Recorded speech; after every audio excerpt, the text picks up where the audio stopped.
Hi Libra, welcome to your week ahead taroscope with me, Raphael from Radiant Reality. It's an absolute pleasure to have you. Thank you so much for being here. Thank you so much for joining me. Quick note, these are for your sun, moon and ascendant sign. Check them out, all three of them out, so that you know which part of you I resonate with most as a reader. Before we start, as always, I would like to bless my decks of cards with all forms of love, light, peace, prosperity and abundance. And I pray that the messages that come through are ultimately clear and concise. They help you on your path to your highest vibrational good. So, at this point,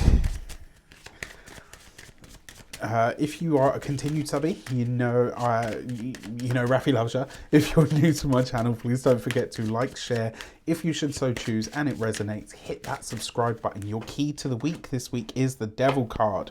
So, are you telling yourself that there is only one way to do something? Are you holding too rigidly to an idea? There's a possibility that this week you could be seeing things how you see them and there's no give, there's no budge, right? Now, the thing is, whenever we talk about that kind of energy, everyone's like, oh, it's always the fixed signs, you know, they're really stubborn and all the rest of it. The thing that I have noticed about cardinal signs, my dear Librans, is you guys only have the on switch. There's on and there's more on. Right, cardinal signs it's a forward driving momentum, and so very often your stubbornness can show as like, well, there's only one path to move forward, right? The fixed energy tends to be more about I'm not budging from my viewpoint, whereas the cardinal energy tends not to, you know, and yes, I'm aware that I'm talking about Libra, the sign that likes to keep it balanced and fair and all the rest of it, but at the sort of shadow end of that, sometimes it can be, well, my way is the right way, so we're just going to do that. You know, so just something to think about. Now, in all of these different areas of life, alternatives may present themselves to you, and yet you might sort of look at them and say, well, it's not the kind of alternative that I would suggest, and so therefore it's not really a good alternative. Or is it, is the question that you really need to ask yourself. For your actions and options, you've got the 9 of Cups. I actually really like this. For those of you that have any form of addiction, habit, habitual pattern, this could be a week where you actually do some kind of advanced self-healing. Now, what I mean by this is, let's say you know, maybe your drinking has started to kind of get to the point where you're a little bit borderline worried about yourself. Maybe you've been smoking a lot more than you usually do. Maybe you've been eating a lot more than you usually do. Maybe you've been a little more than you usually do with, you know, more than one partner and all the rest of it. There's something here that's gone off the rails already, and this 9 of Cups with the Devil card, there's a chance to heal it. And the way that this will happen, your actions this week are going to highlight to you where you need some kind of healing.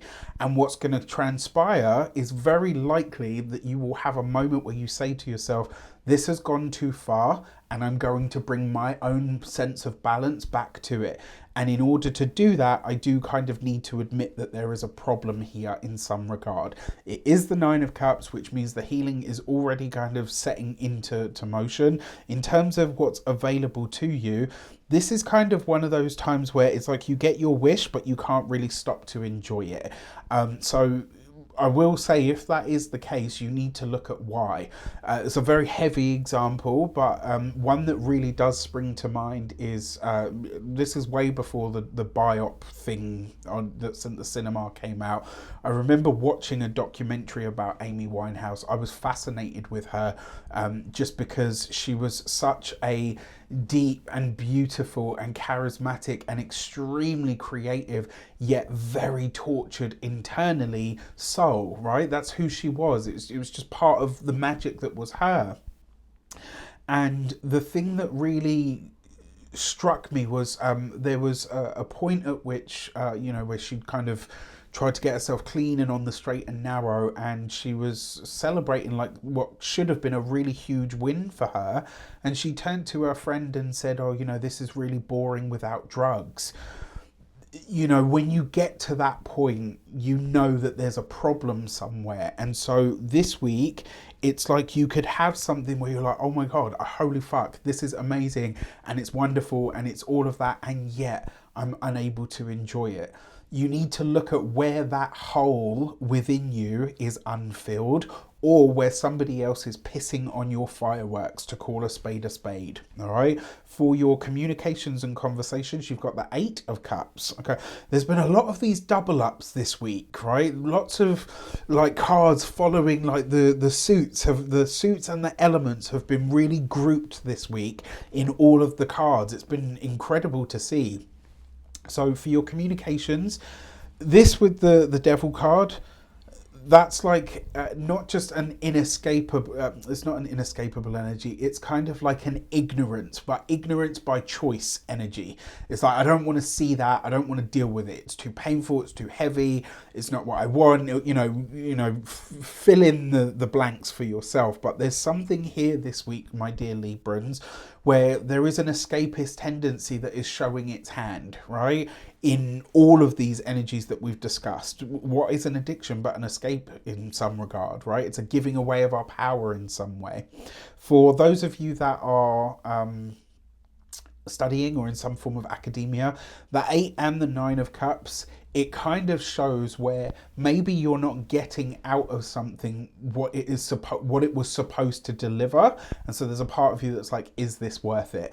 I always think that it's worth seeing it through, and I say that, with a very heavy heart, because I tried to study at university level twice, and both times it came to naught, and it was a really, really fucking painful experience to go through. And like, even now, like, I don't hurt over it or cry over it anymore, but even now, like, I always think like, wow, where would you be now if you had continued down that route? So if you're in it, if it's not working for you, and the Devil card suggests that it might, and it's making you sad and unhappy and it's not doing what it's supposed to do, then by all means, right? Maybe it's time to walk away. But if you can stick it out and maybe get rid of some of the interpersonal or excess baggage on a personal level to enable you to see it through, then do.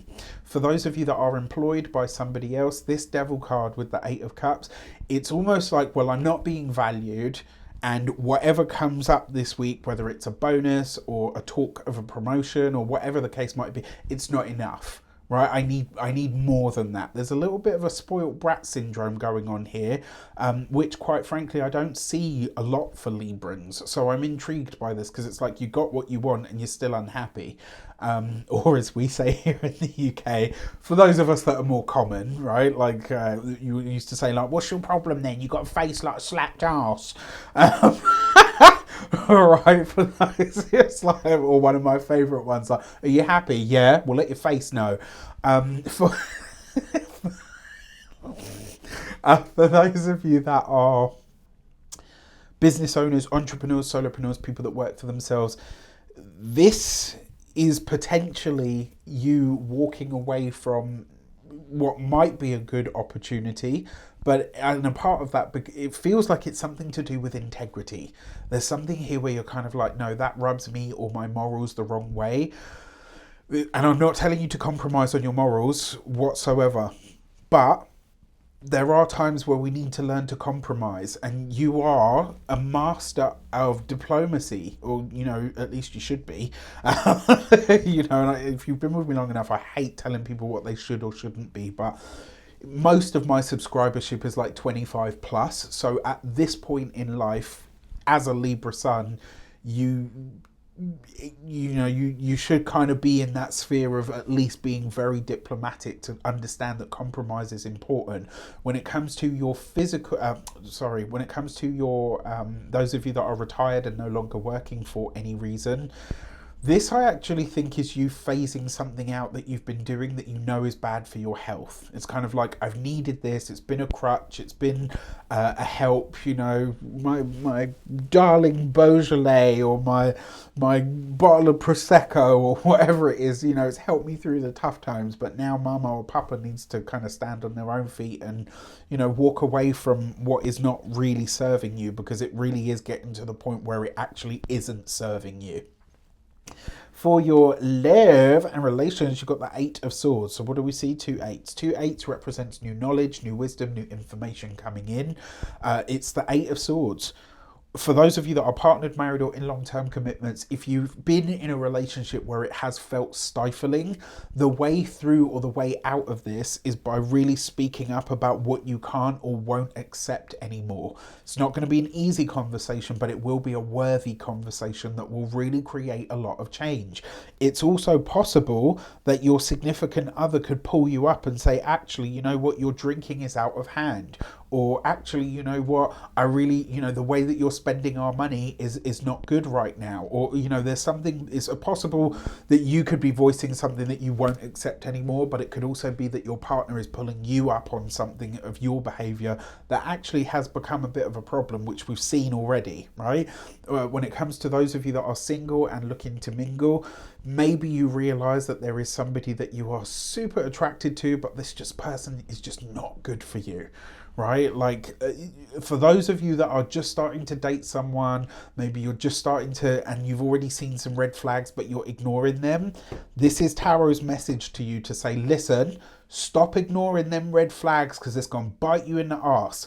Pay attention, right? You're getting these gut sort of, ooh, yeah, that's a red flag. You're getting those for a reason and you're ignoring them. This potentially goes down quite a gnarly route, I'm sorry to say. So you really do need to get it together here. With that said, before we get into your money and materials, the Lunar Lacuna is now live, baby. You can book onto that. So at this point, if you are watching this on Friday, the Lacuna goes live tomorrow morning, right? So if you want to sign up, you want to get on that, you can do that on the link in the description box below. You will have seen this on my socials or the YouTube community tab. You will have seen it on my Facebook. You will have seen it on my Instagram. You will have seen the promo video that I put out here on YouTube. So make sure you check that out to see what it's all about. And if you want to join me for the next year as we do a lunar dance under the gaze of fair Luna herself, then join me, right? You know I've got a love affair with the moon and I've put a lot into this, and I really hope you love it as much as I do. For your money and materials, you have the Page of Wands, right? So this I love because that's the Knight of Wands. What this effectively gives you is a way to break out of or free from whatever the chains or the addictions or the bad habits are when it comes to your finances. This is going to be your way out. It's almost like you see something that you're doing, you realize, okay, this is affecting my bag, my pocket, not interested in that, and you immediately stop it. But it might also be that you have to break away or walk away or move away from, you know, not necessarily by home, but it's like you have to literally, you know, it's like you have to move away from something that has been handed down to you as a belief system or an idea or a thought form or whatever the case might be. It's like you're breaking through a personal glass ceiling this week. And the kicker or the oomph that you need to do that will come through or around your finances. When it comes to your physical health and vitality, this is your back, your lower back in particular, which is interesting because when we do energy work and stuff, the lower back is always to do with finances and you know, looking after yourself for the long term. So your back, your lower back, your buttocks, your thighs, that whole sort of general area, and your hips especially this week. If you've got a lot of tightness around this, obviously I'm not a doctor, I can't give you medical advice, but I would say this would be a good week to stretch and to work out and into that area of your body. When it comes to your home and environment, the Knight of Wands, you could literally be spending time away from the house or the home this week, and maybe there's a part of you that feels guilty about it. Don't. All right, especially if whatever you're doing feeds directly into your future or it's helping you break an unhealthy pattern of some sort. With that said, I wish you an abundance of all of that good stuff. Have a fantastic week. Let me know in the comments how it shapes up. Take care, and I'll see you soon.